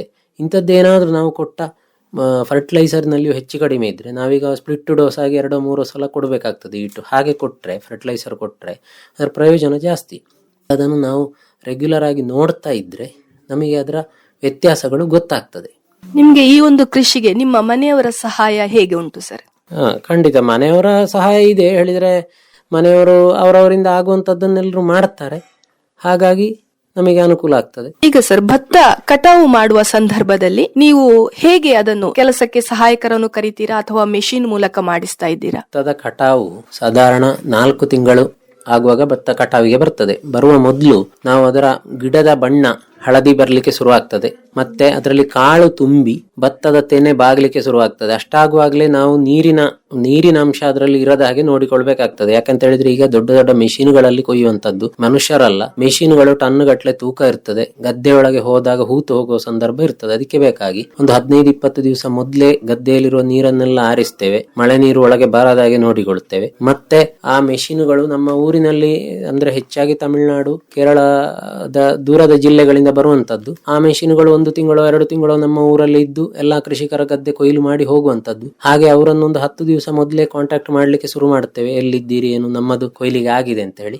ಹಾಗೆ ಆ ಸಮಯಕ್ಕೆ ಹೆಚ್ಚು ಕಮ್ಮಿ ಆಗ್ತದೆ, ಕೆಲವು ಸಲ 2-4 ದಿನ ಹಿಂದೆ ಮುಂದೆ ಆಗುದು ಉಂಟು. ಸಮಯಕ್ಕೆ ಸರಿಯಾಗಿ ಮೆಷಿನ್ಗಳನ್ನು ಹಿಡಿದು ಕೊಯ್ಲು ಮಾಡುತ್ತೇವೆ. ತುಂಬಾ ತಡ ಮಾಡಿದ್ರೆ ಭತ್ತದ ಕಾಳುಗಳು ಕೆಳಗೆ ಬಿದ್ದು ಹಾಳಾಗ್ತದೆ. ಕೊಯ್ಯುವಾಗಲೂ ಅಷ್ಟೇ ಮೆಷಿನಿಗೆ ಸಿಕ್ಕಿ ಅದು ಕೆಳಗೆ ಬೀಳ್ತದೆ ಜಾಸ್ತಿ ಬೆಳವಣಿಗೆ ಆದ್ರೆ. ಹಾಗೆ 4 ತಿಂಗಳಲ್ಲೇ ಕೊಯ್ಲು ಮಾಡಿದ್ರೆ ಒಳ್ಳೇದು. ಕಡಿಮೆ ಆದ್ದನ್ನು ಹಸಿರುವುದನ್ನು ಕೊಯ್ದ್ರು ಸಹ ಮೆಷಿನ್ ಒಳಗೆ ಜಾಮ್ ಆಗ್ತದೆ, ಅದು ನಮಗೆ ಕೊಯ್ಲಿಗೆ ತೊಂದರೆ ಮಾಡ್ತದೆ. ಈಗ ಬೈಹುಲ್ಲು ನಿಮ್ಗೆ ಸಿಗ್ತದೆ, ಇದನ್ನು ನೀವು ನಿಮ್ಗೆ ಉಪಯೋಗ ಮಾಡಿ ಹೊರಗಡೆ ಕೊಡ್ತೀರಾ ಸರ್? ಇಲ್ಲ, ಬೈಹುಲ್ಲು ಅಂದ್ರೆ ನಮಗೆ ಸಾಕಾಗುದಿಲ್ಲ. ನಾವು ಕೆಲವು ಸಲ ಹೊರಗಿಂದ ತೆಗಿಬೇಕಾಗ್ತದೆ. ಹೇಳಿದ್ರೆ ಒಂದು 18-20 ಜಾನುವಾರು ನಮ್ಮ ಹತ್ರ ರೆಗ್ಯುಲರ್ ಇರ್ತದೆ. ಅಷ್ಟು ನಮ್ಮ ಬೈಹುಲ್ಲೇ ಸಾಕಾಗುದಿಲ್ಲ ಈಗಿನ ಪರಿಸ್ಥಿತಿಯಲ್ಲಿ. ಹಾಗಾಗಿ ಹೊರಗೆ ಕೊಡುದಿಲ್ಲ. ಮತ್ತೆ ಬೈಹುಲ್ಲು ಹಾಗೆ ಇಷ್ಟೇ ಸಿಗ್ತದೆ ಹೀಗೆ ಅಂತ ಹೇಳಲಿಕ್ಕೆ ಆಗುದಿಲ್ಲ. ಅದು ಮಳೆ ಬಿಟ್ಟು ಸಿಕ್ಕಿ ಸರಿಯಾಗಿ ನಮಗೆ ಬೆಳವಣಿಗೆ ಆದ ಬೈಹುಲ್ಲು ಆದ್ರೆ, ಅಂದ್ರೆ ಒಳ್ಳೆ ಹೈಟ್ ಬಂದು ಎಲ್ಲ ಆದ್ರೆ ನಮಗೆ ಬೈಹುಲ್ಲು ಒಳ್ಳೆ ಸಿಗ್ತದೆ. ಎಡೆಯಲ್ಲಿ ಮಳೆ ಬಂದ್ರೆ ಬೈಹುಲ್ಲು ಹಾಳಾಗ್ತದೆ. ಆಮೇಲೆ ಗಿಡಗಳಿಗೆ ಏನಾದ್ರೂ ಪೋಷಕಾಂಶದ ಕೊರತೆಯೋ ಅಥವಾ ಜಾಸ್ತಿ ಬೆಳೆದು ಕೆಳಗೆ ಬಿದ್ರೂ ಕೂಡ, ಈಗ ಭತ್ತದ ಸಸಿ ಕೆಳಗೆ ಬೀಳ್ತದೆ ನೆಲಕ್ಕೆ ಬಿದ್ರೆ, ಹಾಗೆಲ್ಲಾದ್ರೆ ತುಂಬಾ ಬೈಹುಲ್ಲಿನ ಲಭ್ಯತೆ ಕಮ್ಮಿ ಆಗ್ತದೆ. ಇಲ್ಲದಿದ್ರೆ ಒಳ್ಳೆ ಬೈಹುಲ್ಲು ಸಿಗ್ತದೆ. ಒಂದು ಬೆಳೆಯಲ್ಲಿ ಸಾಧಕ ಬಾಧಕಗಳು ಇದ್ದದ್ದೇ. ಇಂಥ ಒಂದು ಸಂದರ್ಭದಲ್ಲಿ ನೀವು ನಿಮ್ಮ ವಿದ್ಯಾಭ್ಯಾಸದೊಂದಿಗೆ ಭತ್ತದ ಕೃಷಿಯಲ್ಲಿ ಹೆಚ್ಚು ಆಸಕ್ತಿ ವಹಿಸಿ ಅದನ್ನೇ ಮುಂದುವರಿಸಿಕೊಂಡು ಬಂದಿದ್ದೀರಾ. ಈ ಒಂದು ಸಂದರ್ಭದಲ್ಲಿ ಈಗಿನ ಯುವ ಜನತೆಗೆ ನೀವು ಏನ್ ಹೇಳಲಿಕ್ಕೆ ಇಷ್ಟಪಡ್ತೀರಾ? ಯಾವುದೇ ಕೃಷಿಯಲ್ಲಿ ಕಷ್ಟ ಉಂಟು, ಕಷ್ಟ ಇಲ್ಲ ಅಂತ ಹೇಳಿ ಅಲ್ಲ. ಆದ್ರೆ ಅದರಲ್ಲಿ ನಮಗೆ ನಷ್ಟವೂ ಉಂಟು. ನಷ್ಟ ಸರಿಯಾಗಿ ಮಾಡಿದ್ರೆ, ಸಮಯಕ್ಕೆ ಸರಿಯಾಗಿ ವಾತಾವರಣ ಸರಿ ಇದ್ದು ಕಾರ್ಮಿಕರು ಸರಿಯಾಗಿ ಸಿಕ್ಕಿದ್ರೆ ನಷ್ಟ ಬರುವುದಿಲ್ಲ. ಹಾಗೆ ಭತ್ತದ ಕೃಷಿಯಲ್ಲೂ ಅಷ್ಟೇ. ಭತ್ತದ ಕೃಷಿಯಲ್ಲಿ ಭಾರಿ ಲಾಭ ಉಂಟು ಅಂತ ಹೇಳಿ ಅಲ್ಲ, ಆದ್ರೆ ಸರಿಯಾದ ಕಾಲಾವಸ್ಥೆ ಇದ್ದು ಸರಿಯಾದ ಕಾರ್ಮಿಕರು ಎಲ್ಲ ಸಿಕ್ಕಿದ್ರೆ ನಷ್ಟ ಬರೋದಿಲ್ಲ. ನಾವು ಶ್ರಮ ಪಟ್ಟದ್ದಕ್ಕೆ ನಮಗೆ ಪ್ರತಿಫಲ ಉಂಟೇ ಉಂಟು. ಹಾಗಾಗಿ ಗದ್ದೆಗಳನ್ನು ಹಡಿಲು ಹಾಕದೆ, ಮತ್ತೆ ಭತ್ತದ ಕೃಷಿಗೆ ಈಗ ಇರುವಷ್ಟು ಯಂತ್ರಗಳ ಸೌಲಭ್ಯ ಬೇರೆ ಕೃಷಿಗೆ ಇಲ್ಲ. ಅಷ್ಟು ಸೌಲಭ್ಯ ಉಂಟು, ಮೆಷಿನ್ಗಳುಂಟು. ಹಾಗಾಗಿ ಯಾಂತ್ರೀಕರಣ ಮಾಡಿದ್ರೆ ನಮಗೆ ಭತ್ತದ ಕೃಷಿ ಎಲ್ಲರೂ ಮಾಡಬಹುದು ಅಂತ ಹೇಳಿ ನನ್ನ ಅಭಿಪ್ರಾಯ. ಈಗ ಸರ್, ನೀವು ಬಿತ್ತನೆ ಮಾಡಿದಾಗ ನಿಮ್ಗೆ ಒಂದಿಷ್ಟು ಫಸಲು ಬರಬಹುದು ಅಂತೇಳಿ ಯೋಚನೆ ಇರ್ತದೆ ಸರ್. ಆದ್ರೆ ನಿಮ್ಗೆ ಕಟಾವು ಮಾಡಿ ಆದ್ಮೇಲೆ ನಿಮ್ಗೆ ಆ ಬೆಳೆ ಹೇಗೆ ಬರ್ತದೆ ಸರ್? ಭತ್ತದ ಕೃಷಿ ಸಂಪೂರ್ಣವಾಗಿ ಮಳೆ ಅಥವಾ ವಾತಾವರಣದ ಮೇಲೆ ಅವಲಂಬನೆ ಇರುವಂತದ್ದು. ಸರಿಯಾದ ಕಾಲಾವಸ್ಥೆ, ಸರಿಯಾದ ನೀರು, ಸರಿಯಾದ ಗೊಬ್ಬರ ಎಲ್ಲವೂ ಸರಿಯಾಗಿದ್ರೆ ನಮಗೆ ಅಂದಾಜು ಮಾಡಿದಷ್ಟು ಫಸಲು ಬರ್ತದೆ. ಆದ್ರೆ ನಮ್ಮಲ್ಲಿ ಈ ದಕ್ಷಿಣ ಕನ್ನಡ ಅಥವಾ ಕಾಸರಗೋಡು ಜಿಲ್ಲೆಗಳಲ್ಲೆಲ್ಲ ಸಣ್ಣ ಸಣ್ಣ ಗದ್ದೆಗಳಿರುವಂತದ್ದು, ಸುತ್ತಮುತ್ತ ನೆರಳು ಜಾಸ್ತಿ ಆದ ಕಾರಣ ಫಸಲು ಒಂದು 8ರಿಂದ 10 ಕ್ವಿಂಟಾಲು 12 ಕ್ವಿಂಟಾಲು ಈ ರೀತಿ ಎಲ್ಲ ಬರಬಹುದಷ್ಟೇ ಅಲ್ಲದೆ, ತುಂಬಾ ಬಯಲು ಸೀಮೆಯಲ್ಲಿ ಎಲ್ಲ ಬಂದಾಗ ಬಯಲು ಸೀಮೆಯಲ್ಲಿ 30 ಕ್ವಿಂಟಾಲು 40 ಕ್ವಿಂಟಾಲು ಆ ರೀತಿ ಎಲ್ಲ ತೆಗೆದಾಗ ಫಸಲು ತೆಗಿಲಿಕ್ಕೆ ಆಗುದಿಲ್ಲ ಇಲ್ಲಿ. ಆದ್ರೆ ಇಲ್ಲಿಯ ಮಟ್ಟಿಗೆ 8-10 ಕ್ವಿಂಟಾಲ್ ಎಲ್ಲ ಬಂದ್ರು ನಮಗೆ ಅದನ್ನು ಮುಂದೆ ತಕೊಂಡು ಹೋಗ್ಲಿಕ್ಕೆ ಆಗ್ತದೆ. ಮತ್ತೆ ಕೆಲವು ಸಲ ಹಂದಿಯ ಉಪಟಳ ಮತ್ತೆ ಕಾಲಾವಸ್ಥೆ ಸರಿ ಇಲ್ಲದಿದ್ರೆ ಏನು ಸಿಗದೆ ಆಗುದು ಉಂಟು. ಹಾಗಾಗಿ ನಮ್ಮಿಂದ ಸಾಧ್ಯ ಇದ್ದಷ್ಟು ಅದನ್ನು ಸರಿ ಮಾಡಿಕೊಂಡು ಹೋದ್ರೆ ಒಳ್ಳೆ ಫಸಲು ಸಿಗ್ತದೆ. ಈಗ ವಿಪರೀತ ಮಳೆ ಎಲ್ಲ ಬಂದ್ರೆ ಭತ್ತಕ್ಕೆ ತೊಂದರೆ ಉಂಟಾ ಸರ್? ವಿಪರೀತ ಮಳೆ ಯಾವ ಸಮಯದಲ್ಲಿ ಬರ್ತದೆ ಅನ್ನೋದರ ಮುಖಾಂತರ ಉಂಟು. ಅಂದ್ರೆ ಈಗ ಉಳುಮೆ ಮಾಡುವ ಟೈಮಲ್ಲಿ, ಗೊಬ್ಬರ ಹಾಕುವಾಗ, ಆಮೇಲೆ ಕೊಯ್ಲಿನ ಸಮಯದಲ್ಲಿ ಎಲ್ಲ ವಿಪರೀತ ಮಳೆ ಬಂದ್ರೆ ಭಾರಿ ಕಷ್ಟ ಉಂಟು. ಅಂದ್ರೆ ಸಸಿ ಒಂದು ಹದಕ್ಕೆ ಬಂದು ಒಳ್ಳೆ ಗಟ್ಟಿಯಾದ ಟೈಮಲ್ಲಿ ಎಲ್ಲ ಒಳ್ಳೆ ಮಳೆ ಬಂದ್ರು ಏನು ತೊಂದರೆ ಆಗುದಿಲ್ಲ. ಅಂದ್ರೆ ಹೆಚ್ಚಿಗಿರುವ ನೀರನ್ನು ಹೊರಗೆ ಬಿಟ್ರಾಯ್ತು. ಈಗ ಉಳುಮೆ ಮಾಡುವ ಟೈಮಲ್ಲಿ ಸಿಕ್ಕಾಪಟ್ಟೆ ಮಳೆ ಉಂಟು ಅಂತ ಹೇಳಿದ್ರೆ ಉಳುಮೆ ಮಾಡ್ಲಿಕ್ಕೆ ಆಗುದಿಲ್ಲ. ಬಿತ್ತನೆ ಮಾಡುವ ಟೈಮಲ್ಲಿ ಮತ್ತೆ ಈಟು ಅಂದ್ರೆ ಫರ್ಟಿಲೈಸರ್ ಆಗಲಿ ಯಾವುದೇ ಗೊಬ್ಬರಗಳನ್ನು ಕೊಡುವ ಸಮಯದಲ್ಲಿಯೂ ಮಳೆ ಬಂದ್ರೆ ಅದು ತೊಂದರೆ ಆಗ್ತದೆ. ಕೊಯ್ಲಿನ ಸಮಯದಲ್ಲಿ ಅಂತೂ ಮಳೆ ಬಂದ್ರೆ ನಮಗೆ ಪೂರ್ತಿ ನಾಶ ಆಗಿ ಹೋಗ್ತದೆ. ಆದ್ರೆ ಹವಾಮಾನ ನಮ್ಮ ಕೈಯಲ್ಲಿ ಇಲ್ಲ. ಆದಷ್ಟು ವೆದರ್ ರಿಪೋರ್ಟ್ಗಳನ್ನು ಅಂತದನ್ನೆಲ್ಲ ನೋಡಿಕೊಂಡು ನಮ್ಮ ಕೊಯ್ಲು ಅದರ ದಿನವನ್ನೆಲ್ಲ ನಾವು ಹಿಂದೆ ಮುಂದೆ ಮಾಡಿ ಅಡ್ಜಸ್ಟ್ ಮಾಡಬೇಕಾಗ್ತದೆ. ಈಗ ಈ ವರ್ಷ ನೋಡಿದಾಗ ನಮ್ಗೆ ಮಳೆ ತುಂಬಾ ಜಾಸ್ತಿ ಅಂತೇಳಿ ಮಳೆ ಇನ್ನೂ ಸಹ ನಿಲ್ಲಿಲ್ಲ.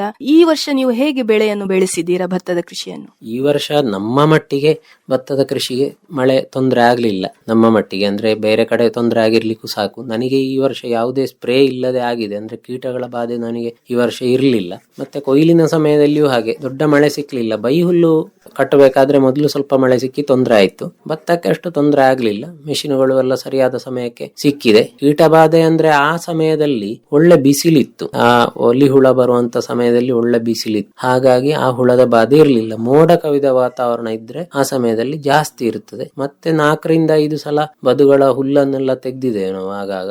ಇಲ್ಲದಿದ್ರೆ ಅದರ ಮುಖಾಂತರ ಕೂಡ ಕೀಟಬಾಧೆ ಜಾಸ್ತಿ ಆಗ್ತದೆ. ನಿಮ್ಗೆ ಈ ಭತ್ತದ ಕೃಷಿಗೆ ನೀವು ತೋಟಗಾರಿಕಾ ಇಲಾಖೆಯನ್ನೆಲ್ಲ ಸಂದರ್ಶಿಸಿದ್ದೀರಾ ಅಥವಾ ತರಬೇತಿಯನ್ನೆಲ್ಲ ತಗೊಂಡಿದ್ದೀರಾ ಸರ್? ಇಲ್ಲ, ಅದಕ್ಕೆ ಯಾವುದೇ ತರಬೇತಿ ಇಲ್ಲ. ಹೇಳಿದ್ರೆ ನಾನು ಕಲಿವಿಕೆ ಮಾಡಿದ್ದು ಸಹ ಅದೇ ತೋಟಗಾರಿಕೆಯಲ್ಲಿ ಪದವಿ ಪಡೆದಿದ್ದೇನೆ. ಮತ್ತೆ ಮೊದ್ಲಿಂದಲೂ ಸಣ್ಣಾಗಿರುವಾಗಿಂದಲೂ ನೋಡಿಕೊಂತ ಬಂದಂತ ಕೃಷಿಯೇ ಅದೇ ವಿಧಾನದಲ್ಲಿ ಹೋಗುವಂತದ್ದು. ಅದಕ್ಕೆ ನಾವು ಮೆಷಿನರಿಗಳನ್ನು ಉಪಯೋಗ ಮಾಡ್ತೇವೆ ಬಿಟ್ರೆ ಮತ್ತೆ ವಿಧಾನಗಳು ಮೊದಲು ಇದ್ದಂತದ್ದೇ. ಹಾಗಾಗಿ ಮಾಡ್ತಾ ಮಾಡ್ತಾ ಅಭ್ಯಾಸ. ಈಗ ಒಂದು 10-15 ವರ್ಷದಿಂದ ನಾನು ನೇರವಾಗಿ ಕೃಷಿ ಮಾಡ್ತಾ ಇದ್ದೇನೆ. ಉಳುಮೆ ಒಂದು 9-10 ವರ್ಷದಿಂದ ಈಗ ಸ್ವತಃ ಟ್ರ್ಯಾಕ್ಟರ್ ಅಲ್ಲಿ ಉಳುಮೆ ಮಾಡ್ತಾ ಇದ್ದೇನೆ. ಅದು ಹಾಗೆ ಮೊದಲಿಗೆ ಬಾಡಿಗೆ ಟ್ರ್ಯಾಕ್ಟರ್ ಅಲ್ಲಿ ಮಾಡ್ತಾ ಇದ್ದೆ. ಆಗ ನೋಡ್ತಾ ಇದ್ದೆ ಯಾವ ರೀತಿ ಉಳುಮೆ ಮಾಡುವಂತದ್ದು, ಎಷ್ಟು ಮಾಡಬೇಕು, ಹೇಗೆ ಅಂತೇಳಿ. ಮತ್ತೆ ನಾವು ಮಾಡ್ತಾ ಮಾಡ್ತಾ ಅಭ್ಯಾಸ ಆಗ್ತದೆ ಎಲ್ಲ ಕೆಲಸಗಳು ಕೂಡ. ಇದಕ್ಕೆ ಬೆಳೆ ವಿಮೆ ಏನಾದ್ರೂ ನಷ್ಟ ಬಂದಾಗ ಬೆಳೆ ವಿಮೆ ಏನಾದ್ರೂ ಉಂಟಾ ಸರ್? ಬೆಳೆ ವಿಮೆ ಕೆಲವು ಮಾಡಿದ್ದುಂಟು. ಪ್ರಧಾನಮಂತ್ರಿ ಫಸಲು ಬಿಮಾ, ಆಮೇಲೆ ಕೆಲವೊಂದು ಇನ್ಶೂರೆನ್ಸ್ಗಳು ಒಂದೊಂದು ಸಾರಿ ಸಿಗ್ತದೆ. ಒಂದೊಂದು ಸಾರಿ ಅದರ ಇದು ವಾತಾವರಣವನ್ನು ನೋಡಿಕೊಂಡು ಅವರ ರಿಪೋರ್ಟ್ ಅನುಸಾರವಾಗಿ ಸಿಗ್ತದೆ ಅಷ್ಟೇ. ನಮ್ಮದಕ್ಕೆ ಅಂತ ಹೇಳಿ ಪ್ರತ್ಯೇಕ ಅಂತ ಹೇಳಿ ಸಿಕ್ಕಿದ್ದಿಲ್ಲ. ಟೋಟಲ್ ನಮ್ಮ ಏರಿಯಾದಲ್ಲಿ ಬಂದ ಮಳೆಯ ಲಭ್ಯತೆಯನ್ನು ನೋಡಿಕೊಂಡು ಅವರು ಕಳಿಸಿದ ರಿಪೋರ್ಟ್ ಅಲ್ಲಿ ಅದರಲ್ಲಿ ನಮಗೆ ಅನುಕೂಲವಾಗಿದ್ರೆ ಸಿಗ್ತದೆ, ಇಲ್ಲದಿದ್ರೆ ಇಲ್ಲ. ಈಗ ಸರ್, ಈ ಭತ್ತದ ಕೃಷಿಗೆ ಉಳುಮೆಯನ್ನು ಎಷ್ಟು ಸಲ ಮಾಡಬೇಕಾಗ್ತದೆ ಸರ್? ಉಳುಮೆ ಅಂದ್ರೆ ನಾವು ಮೊದಲೇ ಬೇಸಿಗೆಯಲ್ಲಿ ಮಾಡಿ ಇಟ್ಟುಕೊಂಡ್ರೆ ಮಣ್ಣು ಹುಡಿಯಾಗಿರ್ತದೆ, ಸುಲಭ ಆಗ್ತದೆ ನಮಗೆ. ಒಂದು 5-6 ಬಾರಿ ಅದನ್ನು ಮಣ್ಣನ್ನು ನೋಡಿಕೊಂಡು, ಅಂತ ಹೇಳಿದ್ರೆ ಇಷ್ಟೇ ಸಲ ಮಾಡಬೇಕು ಹೀಗೆ ಅಂತ ಹೇಳಿಲ್ಲ, ಅವರವರ ಭೂಮಿಯನ್ನು ನೋಡಿಕೊಂಡಿರ್ತದೆ. ಅದು ಸುರುವಿಗೆ ಹೊಡಿಗೆ ಉಳುಮೆ ಮಾಡುವಂಥದ್ದು, ಅಂದ್ರೆ ಹೊಡಿ ಮಣ್ಣಲ್ಲಿ ನೀರು ಹಾಕದೆ ಒಣ ಉಳುಮೆ. ಅದಕ್ಕೆ ನಾವು ರೋಟವೇಟ್ರು, ಕಲ್ಟಿವೇಟ್ರು ಯಾವುದು ಬೇಕು ಅದನ್ನು ಉಪಯೋಗ ಮಾಡುತ್ತೇವೆ. ಅದನ್ನು ಉಪಯೋಗ ಮಾಡುವಾಗ ಒಟ್ಟಿಗೆ ನಾವು ಸಾವಯವ ಗೊಬ್ಬರಗಳನ್ನು ಆ ಟೈಮಲ್ಲೇ ಕೊಡುವಂಥದ್ದು, ನೀರು ಹಾಕದೆ ಉಳುಮೆ ಮಾಡುವಾಗ. ಅದರ ನಂತರ ನೀರು ಹಾಕಿ ಉಳುಮೆ ಮಾಡುವಂಥದ್ದು, ಅಂದರೆ ತುಂಬ ನೀರು ಹಾಕಬಾರ್ದು, ಸುರುವಿಗೆ ಕಡಿಮೆ ನೀರಲ್ಲಿ ಉಳುಮೆ ಮಾಡುವಂಥದ್ದು. ಅಷ್ಟಾಗುವಾಗ ಮಣ್ಣು ಒಳ್ಳೆ ಹದ ಬರ್ತದೆ. ಮತ್ತೆ ಅದರಲ್ಲಿ ಯಾವುದಾದ್ರೂ ಕಳೆ ಗಿಡಗಳು ಅಂಥವುಗಳೆಲ್ಲ ಇದ್ರೆ ಅದು ಕೊಳಿಬೇಕು, ಇಲ್ಲದಿದ್ರೆ ಮತ್ತೆ ಭತ್ತಕ್ಕೆ ಉಪದ್ರ ಆಗ್ತದೆ ಅದು. ಹಾಗಾಗಿ 4-5 ದಿವಸ ಮಣ್ಣನ್ನು ಹುಳಿ ಬರ್ಲಿಕ್ಕೆ ಬಿಡ್ತೇವೆ ನೀರು ನಿಲ್ಲಿಸಿ. ಅಷ್ಟಾಗುವಾಗ ಅದರಲ್ಲಿ ಇದ್ದಂತ ನಮಗೆ ಬೇಡದ ಗಿಡಗಳೆಲ್ಲ ಕೊಳೆತು ಗೊಬ್ಬರ ಆಗ್ತದೆ. ಮತ್ತೆ ಪುನಃ 2-3 ಸಲ ಉಳುಮೆ ಮಾಡಿ ಅದನ್ನು ಎತ್ತರ ತಗ್ಗು ಇದ್ದದ್ದನ್ನೆಲ್ಲ ಲೆವೆಲ್ ಮಾಡಿ ಮತ್ತೆ ಬಿತ್ತುವಂಥದ್ದು. ಹಾಗೆ ಮಾಡಿದ್ರೆ ಒಳ್ಳೆ ಫಸಲು ಬರ್ತದೆ. ಇಲ್ಲದಿದ್ರೆ ಒಂದು ಕಡೆ ನೀರು ಹೆಚ್ಚು ನಿಲ್ತದೆ, ಒಂದು ಕಡೆ ಕಡಿಮೆ ನಿಲ್ತದೆ, ಹಾಗೆಲ್ಲ ಆಗ್ತದೆ. ಹಾಗಾಗಿ ಅದನ್ನು ಉಳುಮೆ ನಮ್ಮ ಗದ್ದೆ ನೋಡಿಕೊಂಡು, ಅಂದ್ರೆ ಬೇಸಾಯ ಮಾಡುವವರಿಗೆ ಅನುಭವ ಇರ್ತದೆ, ಅದನ್ನು ನೋಡಿ ಮಣ್ಣು ಹದ ಬಂದಿದ ಇಲ್ವಾ, ಬಿತ್ತಬಹುದಾ, ಇಲ್ಲದಿದ್ರೆ ಮತ್ತೆ ಪುನಃ ಉಳುಮೆ ಮಾಡುವಂಥದ್ದು. ಅದೀಗ ಮೆಷಿನ್ ನ ಉಳುಮೆ ಆದ ಕಾರಣ ಒಳ್ಳೆ ಡೀಪ್ ಆಗಿ ಉಳುಮೆ ಮಾಡ್ಲಿಕ್ಕೆ ಆಗ್ತದೆ, ನಮಗೆ ಹೇಗೆ ಬೇಕು ಹಾಗೆ ಅವರವರ ಭೂಮಿಯನ್ನು ನೋಡಿಕೊಂಡು. ಭತ್ತದ ಕೃಷಿಗೆ ಕೀಟಗಳ ತೊಂದರೆ ಅಂತ ಹೇಳಿದ್ರಿ, ಇದು ಬಾರದ ಹಾಗೆ ಏನು ಮಾಡಬಹುದು ಸರ್? ಬಾರದ ಹಾಗೆ ಅಂತ ಹೇಳಿದ್ರೆ, ಒಂದು ಪೂರ್ತಿಯಾಗಿ ವಾತಾವರಣದ ಮೇಲೆ, ಅಂದ್ರೆ ಈಗ ಕೆಲವು ಸಮಯದಲ್ಲಿ ಮೋಡ ಕವಿದ ವಾತಾವರಣ ತುಂಬಾ ಸಮಯ ಇದ್ರೆ ಹುಳದ ಬಾಧೆ ಬರ್ತದೆ. ಮತ್ತೆ ನಮ್ಮಿಂದ ಏನು ಮಾಡಬಹುದು ಅಂತ ಹೇಳಿದ್ರೆ, ಒಂದನೇದಾಗಿ ಬೇಸಾಗೆಯ ಉಳುಮೆ, ಅಂದ್ರೆ ಕೊಯ್ಲಾದ ಕೂಡಲೇ ಮಣ್ಣನ್ನು ಮಗುಚಿ ಹಾಕುವಂತದ್ದು. ಕಲ್ಟಿವೇಟರ್ ಅಲ್ಲಿ ಮಾಡಿದ್ರು ಆಗ್ತದೆ, ಅಥವಾ ರೋಟವೇಟರ್ ಅಲ್ಲಿ ಮಾಡಿ ಆ ಮಣ್ಣು ಸರಿಯಾಗಿ ಬಿಸಿಲು ಬಿದ್ದು ಅದರಲ್ಲಿರುವಂತಹ ಕ್ರಿಮಿಕೀಟಗಳ ಯಾವುದಾದ್ರೂ ಪ್ಯೂಪವ, ಲಾರ್ವವ, ಮೊಟ್ಟೆಯ ಯಾವುದೇ ಸ್ಟೇಜ್ ಅಲ್ಲಿ ಇರ್ಲಿ ಅದು ಸತ್ತು ಹೋಗ್ಬೇಕು. ಆಗ ಮುಂದಿನ ವರ್ಷಕ್ಕೆ ಅದರ ಸೈಕಲ್ ಕಂಟಿನ್ಯೂ ಆಗುದು ಕಡಿಮೆ ಆಗ್ತದೆ. ಇನ್ನೊಂದು, ಸುತ್ತಮುತ್ತಲು ಇರುವಂತಹ ಮರ ಗಿಡಗಳ ಗೆಲ್ಲುಗಳನ್ನೆಲ್ಲ ಸವರಿ ಸರಿಯಾಗಿ ಬಿಸಿಲು ಬೀಳುವಂತೆ ನೋಡಿಕೊಳ್ಳುವಂಥದ್ದು. ಮತ್ತೆ ಬದುಗಳಲ್ಲಿ ಬೆಳೆದಂತಹ ಹುಲ್ಲು ಬೆಳೀತದೆ ಬದುಗಳಲ್ಲಿ, ಅದನ್ನು ಆಗಾಗ ಒಂದು 4-5 ಸಲ ತೆಗಿಬೇಕಾಗ್ತದೆ. ಹಾಗೆಲ್ಲ ಮಾಡಿದ್ರೆ ನಮಗೆ ಸ್ವಲ್ಪ ಮಟ್ಟಿಗೆ ಅದನ್ನು ಕ್ರಿಮಿಕೀಟಗಳು ಬಾರದ ಹಾಗೆ ನಮಗೆ ತಡಿಲಿಕ್ಕೆ ಆಗ್ತದೆ. ಮತ್ತೆ ಬಂದ ಮೇಲೆ ನಮಗೆ ಏನಾದ್ರೂ ಸ್ಪ್ರೇ ಮಾಡಬೇಕಲ್ಲದೆ ಮತ್ತೆ ಎಂತ ಮಾಡ್ಲಿಕ್ಕೆ ಆಗುದಿಲ್ಲ. ಮತ್ತೆ ಬಾರದ ಹಾಗೆ ಮಾಡುದು ಸಾಧ್ಯ ಇದ್ದರಷ್ಟು ಮಟ್ಟಿಗೆ ಒಳ್ಳೆಯದು. ಪ್ರೀತಿಯ ಶ್ರೋತೃಗಳೇ, ಇದುವರೆಗೆ ಸುಬ್ರಹ್ಮಣ್ಯ ಭಟ್ ಕಲ್ಕಾರು ಇವರ ಭತ್ತದ ಕೃಷಿಯ ಒಂದಿಷ್ಟು ಅನುಭವಗಳನ್ನು ಹಂಚಿಕೊಂಡಿದ್ದಾರೆ. ಆ ಒಂದು ಕೃಷಿಗೆ ಬರುವಂತಹ ಸಾಧಕ ಬಾಧಕಗಳ ಬಗ್ಗೆ ಅನುಭವವನ್ನು ಹಂಚಿಕೊಂಡಿದ್ದಾರೆ. ನಮ್ಮ ಕಾರ್ಯಕ್ರಮಕ್ಕೆ ಬಂದು ಒಂದಿಷ್ಟು ಮಾಹಿತಿಯನ್ನು ಕೊಟ್ಟದ್ದಕ್ಕೆ ಇವರಿಗೆ ಆಕಾಶವಾಣಿ ಕಡೆಯಿಂದ ಧನ್ಯವಾದಗಳನ್ನು ಹೇಳ್ತಾ ಇದ್ದೇನೆ ಸರ್. ಧನ್ಯವಾದಗಳು. ಇದುವರೆಗೆ ಭತ್ತದ ಕೃಷಿ ಈ ಕುರಿತು ಸುಬ್ರಹ್ಮಣ್ಯ ಭಟ್ ಕಲ್ಕಾರು ಮಂಜೇಶ್ವರ ಇವರ ಜೊತೆಗೆ ಸಂದರ್ಶನ ಕೇಳಿದಿರಿ. ಸಂದರ್ಶಕರು ಶಶಿಕಲಾ ಪ್ರಭು ಕಾಡುಮಠ. ಈ ಕಾರ್ಯಕ್ರಮದ ನಿರ್ದೇಶನ PV ಪ್ರಶಾಂತ್ ಕುಮಾರ್. ಈ ಕಾರ್ಯಕ್ರಮದ ಪ್ರಾಯೋಜಕರು ಕೃಷಿ ಹಾಗೂ ರೈತ ಕಲ್ಯಾಣ ಸಚಿವಾಲಯ, ಭಾರತ ಸರ್ಕಾರ. ಪ್ರಧಾನಮಂತ್ರಿ ಕಿಸಾನ್ ಮಾನ್ಧನ್ ಯೋಜನೆ ಸಿಗುವುದು ಪೆನ್ಷನ್ನ ಆಸರೆಯು, ಆಗದು ನಿರಾಸರೆ ಇನ್ನು. ಸಿಗುವುದು ಸಂತಸದ ಕ್ಷಣವು, ಕಳೆಯುವುದು ಸುಖದಿಂದ ವೃದ್ಧಾಪ್ಯ ರಕ್ಷಿತ ಆಗುವ ಅನ್ನದಾತ ಸುರಕ್ಷಿತ ಆಗುವ ಅನ್ನದಾತ. ಪ್ರಧಾನಮಂತ್ರಿ ಕಿಸಾನ್ ಮಾನ್ಧನ್ ಯೋಜನೆಯಿಂದ ಲಘು ಮತ್ತು ಸಣ್ಣ ಹಿಡುವಳಿದಾರ ರೈತರ ಭವಿಷ್ಯವಾಗುತ್ತೆ ಸುರಕ್ಷಿತ. 60 ವರ್ಷ ವಯಸ್ಸಾದ ನಂತರ 3,000 ರೂಪಾಯಿಗಳ ಮಾಸಿಕ ಪೆನ್ಷನ್ ಖಚಿತ. 55ರಿಂದ 200 ರೂಪಾಯಿಗಳ ಮಾಸಿಕ ಶುಲ್ಕ ನೀಡಿ 18ರಿಂದ 40 ವರ್ಷ ತನಕ ರೈತರು ಪ್ರವೇಶಿಸಬಹುದು. ಈ ಅಂಶದಾನ ಯೋಜನೆಯಲ್ಲಿ ಸರ್ಕಾರ ನೀಡುತ್ತದೆ ಸಮಪಾಲು ಕೊಡುಗೆ. ಎಲ್ಲ ರೈತ ಬಾಂಧವರು ಈ ಸೇವೆಯ ಪ್ರಯೋಜನಕ್ಕಾಗಿ ಜನಸೇವಾ ಕೇಂದ್ರಕ್ಕೆ ಹೋಗಿ ಉಚಿತವಾಗಿ ತಮ್ಮ ಹೆಸರನ್ನು ನೋಂದಾಯಿಸಿಕೊಳ್ಳಿ. ಪ್ರಧಾನಮಂತ್ರಿ ಕಿಸಾನ್ ಮಾನ್ಧನ್ ಯೋಜನೆ ಅನ್ನದಾತರ ಪರಿಶ್ರಮಕ್ಕಾಗಿ ಈಗ ಪೆನ್ಷನ್ನಿಂದ ಅವರ ಮನೆ ಸುರಕ್ಷಿತ. ಕೃಷಿ ಮತ್ತು ರೈತ ಕಲ್ಯಾಣ ಖಾತೆ ಭಾರತ ಸರ್ಕಾರದ ವತಿಯಿಂದ ಜನಹಿತಕ್ಕಾಗಿ ಜಾರಿ.